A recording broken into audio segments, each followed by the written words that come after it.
Kashi news channel, सच है तो बोलेगा। टैक्सी और कैब वाहन मालिकों ने सरकार के प्रस्तावित वन टाइम टैक्स के फैसले पर कड़ा विरोध दर्ज कराया है। वाहन मालिकों का कहना है कि वे पहले से ही गंभीर आर्थिक संकट से गुजर रहे हैं और ऐसे में अतिरिक्त कर थोपना पूरी तरह अन्यायपूर्ण, अव्यवहारिक और जन विरोधी कदम है। वाहन मालिकों के अनुसार डीजल पेट्रोल की बढ़ती कीमतें, बीमा, फिटनेस परमिट, मेंटेनेंस खर्च और अन्य करों का बोझ पहले ही उनकी कमर तोड़ चुका है। ऐसी परिस्थितियों में टैक्सी और कैब वाहनों पर वन टाइम टैक्स लगाया जाना छोटे वाहन चालकों की रोजी रोटी पर सीधा प्रहार है। टैक्सी संगठनों का दावा है कि यदि यह फैसला लागू होता है तो लाखों वाहन मालिक और चालक बेरोजगारी की कगार पर पहुंच जाएंगे, जिससे उनके परिवारों के सामने भूखमरी की स्थिति पैदा हो सकती है। इससे सामाजिक असंतोष और अराजकता बढ़ने की आशंका भी जताई जा रही है। वाहन मालिकों ने सरकार पर आरोप लगाया है कि व्यावसायिक वाहनों को राहत देने के बजाय उन पर अतिरिक्त कर थोप कर आर्थिक रूप से तोड़ने और प्रताड़ित करने का काम किया जा रहा है, जो बेहद दुर्भाग्यपूर्ण है।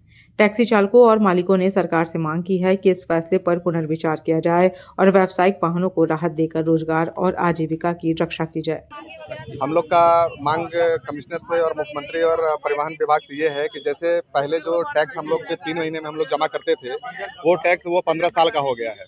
15 साल में एक मुफ्त। जब गाड़ियाँ 5 साल 6 साल पुरानी हो जाती है तो हम लोग टैक्सी से उसको हटा देते हैं, तो हम लोग फिर 15 साल के लिए क्यों भरें?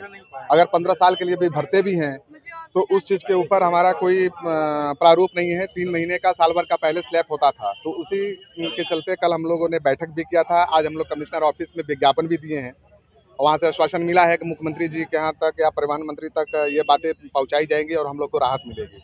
अगर हम लोग को राहत नहीं मिलती है तो हम लोग बड़ा धरना प्रदर्शन करेंगे और रोड को जाम करेंगे, चक्का जाम करेंगे। और बनारस टूरिज्म इतना बड़ा हब है कि आप यहाँ पे अगर कोई भी टैक्सी संचालक ना हो तो एयरपोर्ट से लेके और कोई भी ट्रांसपोर्टेशन अस्त व्यस्त हो जाएगा, क्योंकि ये पर्यटन स्थल है, भारत में नंबर 1 पे पर्यटन स्थल चल रहा है।